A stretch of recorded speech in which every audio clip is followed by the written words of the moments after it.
Welcome to Our Girl Relationships. We talk about the problems people face in their day to day lives. Let's start with the video. I met my boyfriend David on an online dating app 4 years ago.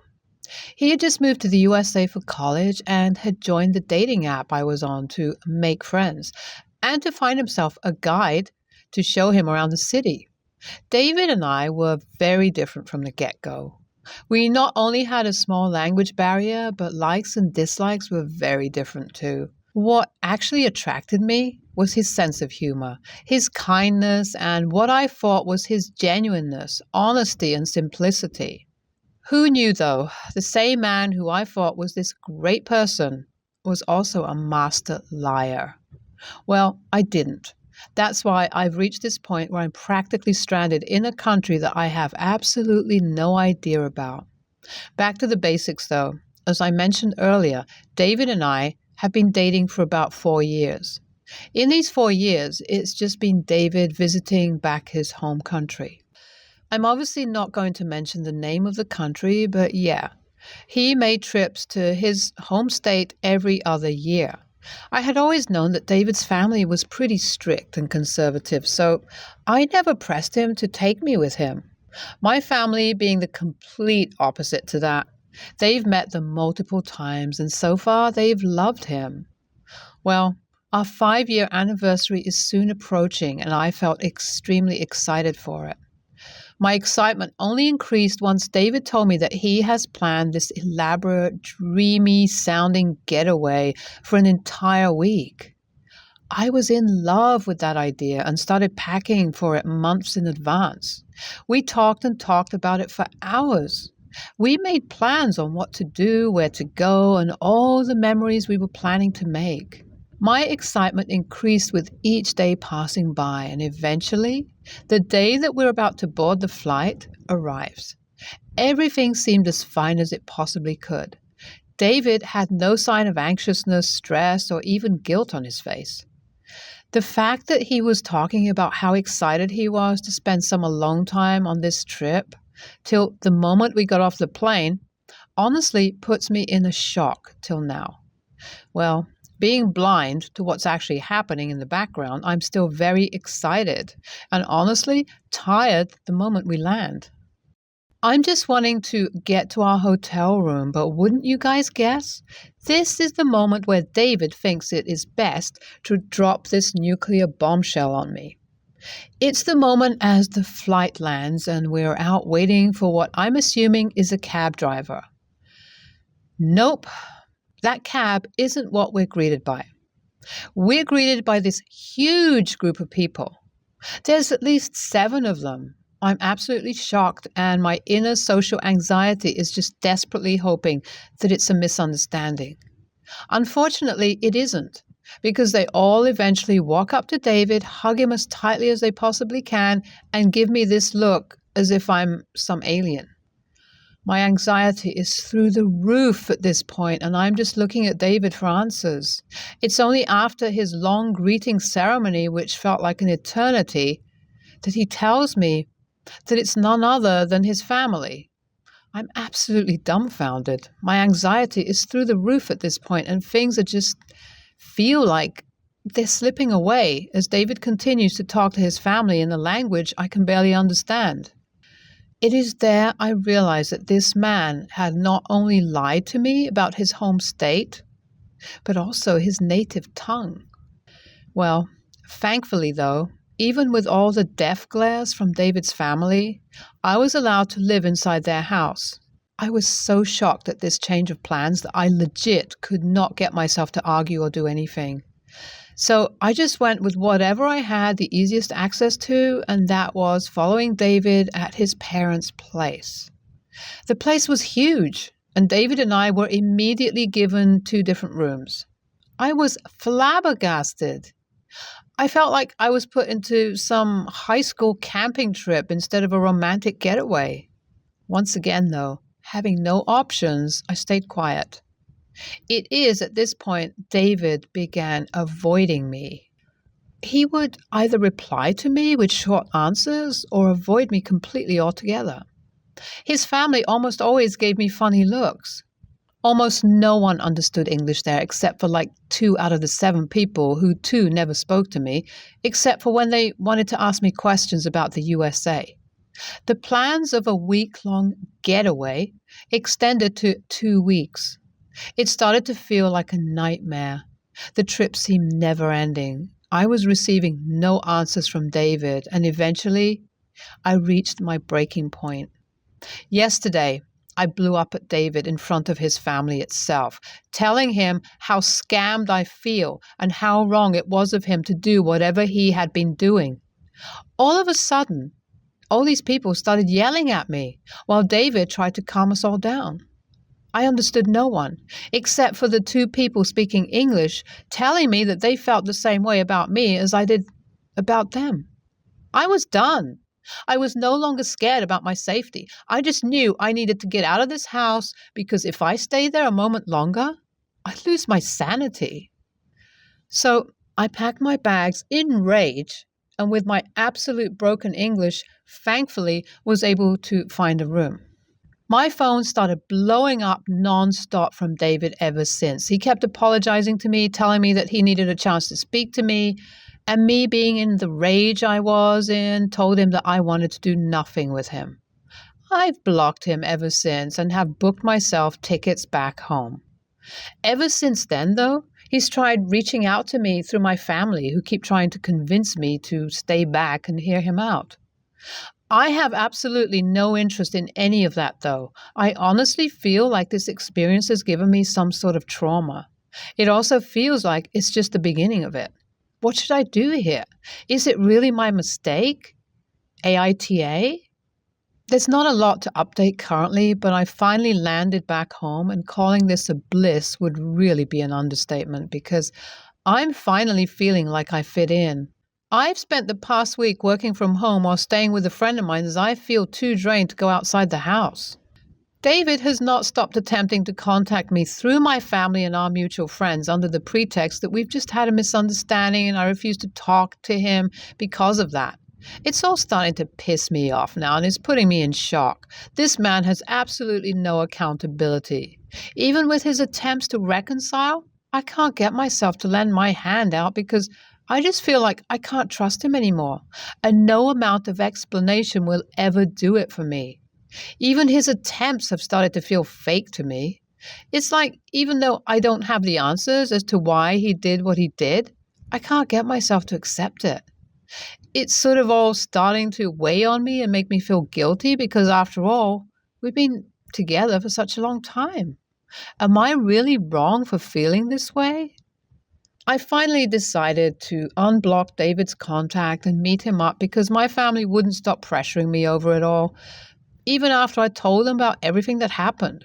To them, this all just seems like a misunderstanding and a bunch of miscalculations from David's end, and honestly, I don't blame them either because if I heard this story secondhand and didn't see David's family and their absolute dislike towards me, I'd also try to chalk everything up to a misunderstanding, stemming through to the fact that David trying to do something nice. That's not the case, though. I've seen it and endured everything first-handedly and knew there was something way darker and malicious behind David's plan, and it was confirmed to me when we met. David confessed to me upon our meeting that the only reason he had lied to me and told me the wrong things about his family was, and the country he belonged to, because he apparently wanted to protect his family's identity initially. Then, when things started to get serious between the 2 of us, he knew he didn't want to confess the truth and lose me. So, went on with his lie until he realized he wanted to marry me and then made this elaborate plan, led me on for 4 months and took me to visit his parents, expecting everything to go great, thinking his parents would be happy about the fact that he's dating an American and that he and his siblings would somehow get a green card. I was stunned. David just looked like he was tone deaf because the look on his face as he confessed all of this to me screamed that he expected me to just forgive him and take him back. I couldn't, though. He just stopped further down for me after this confession. I was left speechless. Nothing but tears spoke out everything I was trying to say. I was disgusted as David tried to hold me and comfort me. I told him we were done.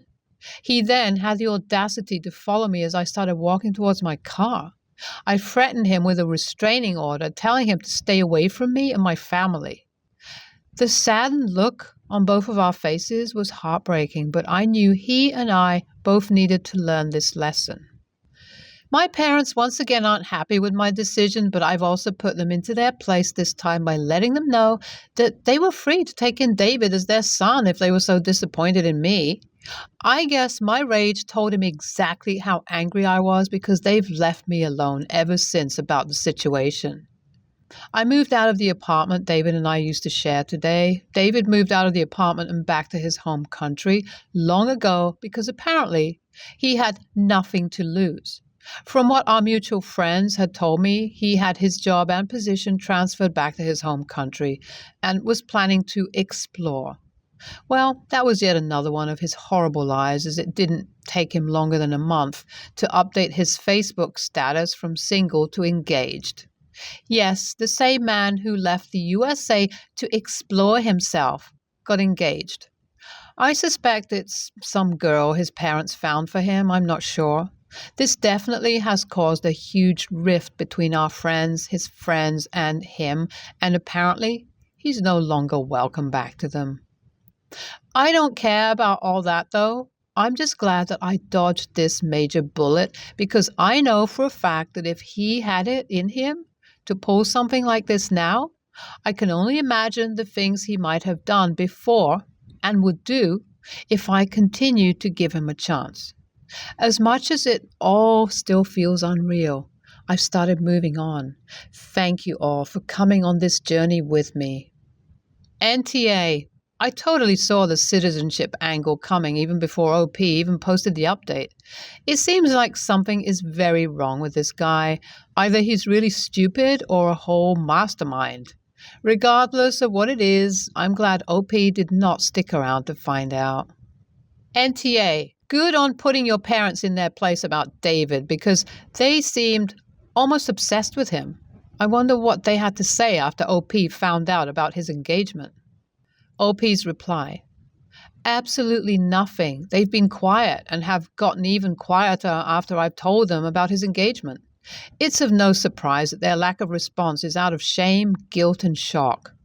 I guess they'll come around eventually. I am a 36-year-old male. My daughter is 3. She may be 3, but she has the mindset of a 13-year-old and is probably more stubborn. We've been living in this street for about 18 months now, and over the last couple of months, she's been out in the street and park playing with a lot of the other kids. I'm not quite comfortable leaving her to play unattended, as although it's a relatively safe street, there are often cars on the road, and the main road leading into our street is exceedingly busy. This usually means that I follow her, and any friends she's playing with, around the street, making sure she's okay. One thing to note, there are other kids my daughter's age who are allowed to play themselves without their parents or older sibling there. Perhaps I'm overly paranoid, but I think that's too young an age to leave them unsupervised. Now onto the issue. The other day, my daughter was playing on her bike with her friends Sarah, 5, Kyra, 3, and Meg, 4. They went round to another boy's house, Stevie, 4.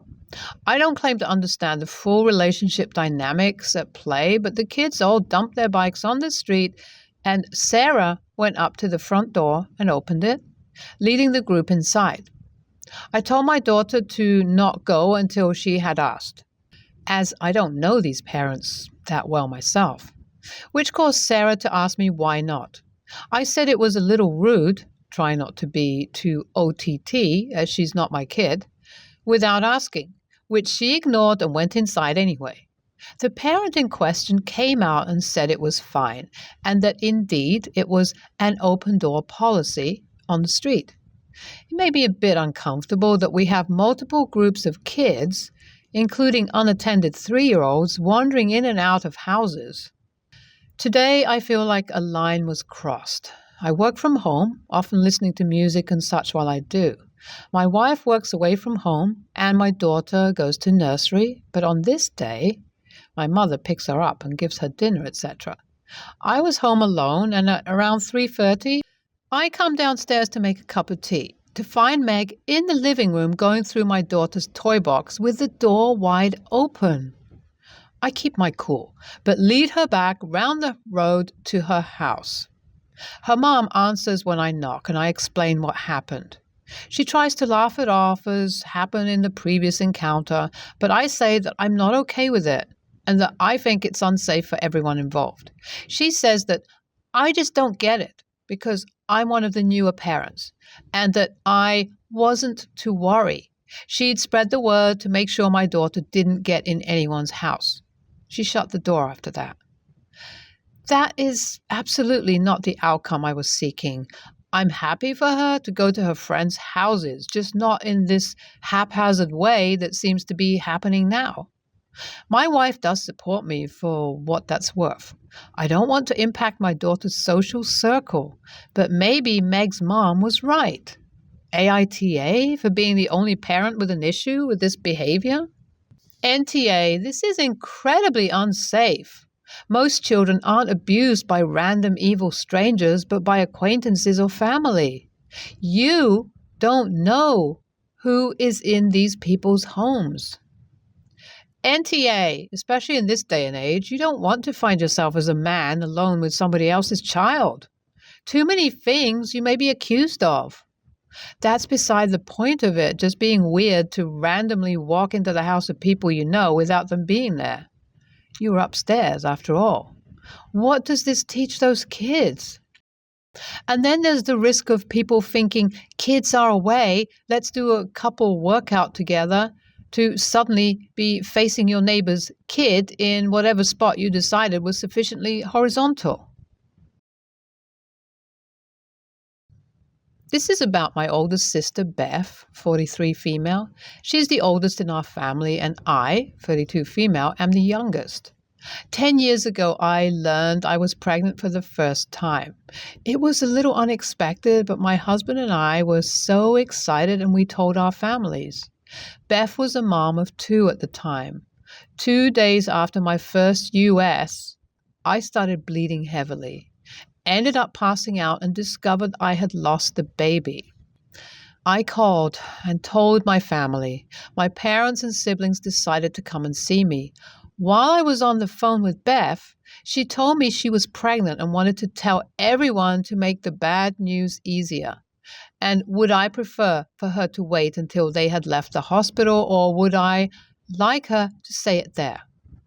I told her I would appreciate her waiting until they weren't in my room. Even after asking me herself, she showed up and announced to the family around my hospital bed and made a big deal out of hugging every person there in celebration.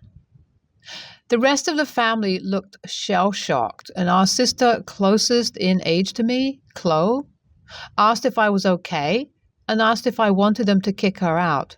I was too depressed to answer. A couple of years later, I was diagnosed as infertile because I could not conceive again, even after we started trying. I told my family as a heads up because it got me down and I was trying to come to terms. Beth's words were, "That's all right because I'm pregnant." Cue even more shock from the family and them scolding her for saying anything even remotely close to that. I'm now pregnant thanks to IVF and a lot of help from fertility doctors and my wonderful OB. We kept quiet on our journey with IVF. Our families knew we planned to pursue it, but we didn't give regular updates in case it failed and waited until we got the positive pregnancy test to confirm. Babies were safe and still alive after my first scan, and we decided that was the time for us. During a regular family dinner, we made the announcement. Nobody knew it was coming, but during the announcement, Beth jumps in and says she believes she could be pregnant again. She wasn't, and wanted everyone to know. Chloe, my sister-in-law, brother's wife, and brother-in-law, other brother's husband, are throwing my shower. I told them I didn't want to invite Beth, that I feared she would try to turn it into her celebration or make some insensitive comments. They all understood and said they agreed. Beth found out I was having a shower and tried to find out info. She was told that info was not being given out. Then she tried to corner Chloe, who told her that she, sister-in-law, and brother-in-law had decided not to invite her, Beth, since she seemed to be unable to be compassionate to me or let me have a moment after a decade of struggling to have a baby. Beth then approached me and I told her I didn't want her there. She told me she's my sister and I'm being childish and petty about it. Her husband then called me and said I was punishing Beth for having kids easily when I couldn't. AITA? NTA. She's proven at every step of your journey she only cares about herself by the truly insensitive things she has said and done in regards to your fertility struggles. She sounds like she has a really hard time not being the center of attention, and if her husband has the audacity to say that to you, he's a problem too. They both sound exhausting.